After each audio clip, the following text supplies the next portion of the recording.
अंत भला तो सब भला। रोली की शादी उसके माँ बाप एक आलसी लड़के से करा देते हैं। चलो, रोली की शादी हुई और हमने गंगा नहाई। और क्या, बेटियां तो होती ही हैं बोझ। हाँ, पर अब क्या चिंता, उतार तो दिया बोझ तुमने, अब वो लोग समझे। ससुराल में रोली का पति कहता है, देखो, मैं कोई काम नहीं करता, ये बात तुम्हारे मम्मी पापा को बता दी थी मैंने। अब जो किराया आता है दुकान का, उसी से घर का गुजारा करना है। कभी भूल से भी कोशिश ना करना किसी चीज की डिमांड की। क्या मम्मी पापा को पता था कि आप कोई काम नहीं करते? और क्या, बड़ा अच्छे से पता था। उन लोगों को तो तुम बोझ लगती थी, बोल रहे थे कि बस शादी कर लो और कोई मतलब नहीं है। रोली को यह सुनकर बहुत गुस्सा आता है, लेकिन करती भी तो क्या, क्योंकि वो जानती थी कि उसके माता पिता ऐसे ही हैं। जैसे तैसे रोली दिन काट रही थी। रोली को एक प्यारी सी बेटी होती है। धीरे धीरे वो बड़ी होती है और उसके साथ उसकी जरूरतें भी बढ़ती जाती हैं। सुनिए जी, अब तो सिमी बड़ी हो रही है, उसका स्कूल में दाखिला कराना है। मैंने अब तक तो जैसे तैसे समय काट लिया, लेकिन मैं बच्ची की परवरिश में कोई कमी नहीं रखूंगी। अरे क्या है यार, अब तो लगता है कोई ना कोई काम ढूंढना ही पड़ेगा। अब पति रोज काम की तलाश में जाता और बिना किसी काम के वापस आ जाता। रूली समझ जाती है कि पति के अंदर अब काम करने की क्षमता नहीं है। वो बेटी को उच्च शिक्षा देने के लिए कुछ करना चाहती थी, लेकिन करती तो क्या करती। एक दिन रोली की सहेली कहती है, रोली, मेरी कोई औलाद नहीं है। अगर तू मेरी औलाद को जन्म दे तो मैं तुझे तेरे मुंह मांगे पैसे दूंगी। अरे, तेरी औलाद को मैं कैसे जन्म दे सकती हूँ? सरोगेसी से।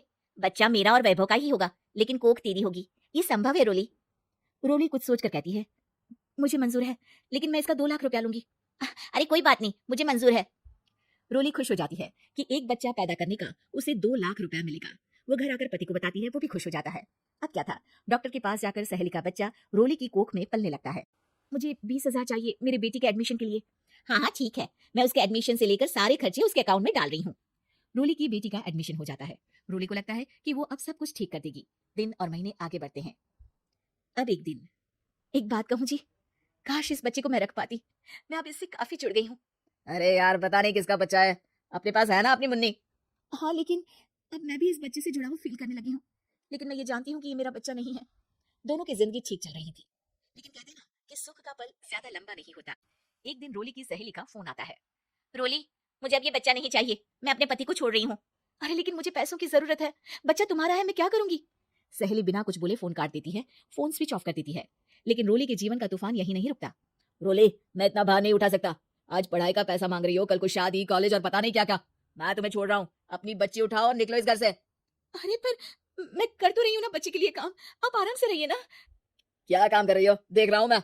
ये छोटा शहर है, यहाँ लोगों को बात बनाते वक्त नहीं लगता। तो मैं क्या करूं, ज्यादा पढ़ी लिखी नहीं हूँ, कैसे घर के खर्चे चलाऊं? और आप तो काम करना ही नहीं चाहते। हाँ, ना चाहता हूँ और ना ही करूंगा। रूली को पति की बात पर काफी गुस्सा आ जाता है। ठीक है, अगर मेरे जीवन में संघर्ष लिखा है तो वही सही। इस वक्त पति होने के नाते आपको मेरा साथ देना चाहिए था, लेकिन नहीं, आपने तो इस हाल में मुझे घर से बाहर निकालने की बात कह डाली। देखो, ये सारी फालतू की बातों के लिए वक्त नहीं है मेरे पास। रूली, जिसकी कोख में किसी और का बच्चा था और साथ छोटी सी बेटी, पति का घर छोड़कर रास्ते पर आ जाती है। रूली के पास मायके के सिवा दूसरा कोई रास्ता नहीं होता। अरे रोली कैसी है, कितने दिनों के लिए आई है? हमेशा के लिए माँ। वो माँ को सारी बात बता देती है। ये लड़की, इतनी हिम्मत का काम कर लिया। अरे ना ना, यहाँ कोई जगह नहीं है। तुम तो अपना बोरिया बिस्तर उठाओ और निकलो यहाँ से। रोली के पास अब मायके का रास्ता भी नहीं बचता। वो चुपचाप बच्ची को लेकर जा रही थी कि उसे दर्द होता है और वो डॉक्टर के पास चली जाती है। और फिर वहां वो एक प्यारे से बेटे को जन्म देती है। कितना प्यारा है, कितने अभागे हैं इसके माँ बाप, जो इसके पैदा होने पर भी नहीं है। तभी वहां डॉक्टर आ जाती है।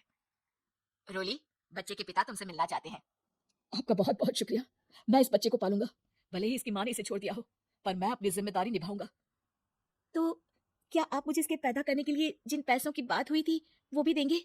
हाँ, और साथ ही आप चाहें तो मेरे घर में रहकर मेरे बच्चे की देखभाल भी कर सकती हैं। मैं उसके लिए आपको सैलरी दे दिया करूंगा।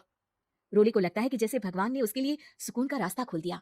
वो अब मुकेश के साथ उसके घर चली जाती है, जहाँ रहकर वो उस बच्चे की देखरेख करती है। अब मुकेश के घर को रोली अच्छे से संभाल लेती है, उसके लिए खाना बनाने से लेकर बच्चों की देखभाल और घर की देखरेख। धीरे धीरे मुकेश को रोली से प्यार हो जाता है।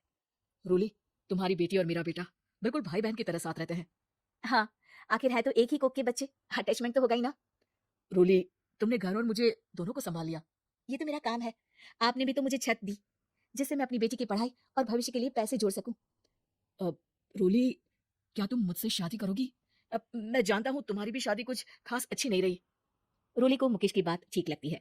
वो उसे हाँ बोलने की सोच ही रही होती है कि उसके पहले पति का फोन आ जाता है। रोली, मैं बहुत परेशान हूँ, मेरा एक्सीडेंट हो गया है, मैं चाहता हूँ तुम वापस आ जाओ। रोली को पुराने पति की चिंता होने लगती है। वो सोचती है कि वो क्या कर रही थी। हाँ हाँ ठीक है, मैं आ रही हूँ। हाँ रोली आ जाओ, लेकिन बच्ची को कहीं हॉस्टल में छोड़कर आना, क्योंकि मैं नहीं चाहता कि हम लोगों के बीच फिर से वो सारी बातें हो। रोली को समझ आ जाता है कि पति आज भी सुधरा नहीं है। वो पति के पास जाने से इनकार कर मुकेश को हाँ कर देती है।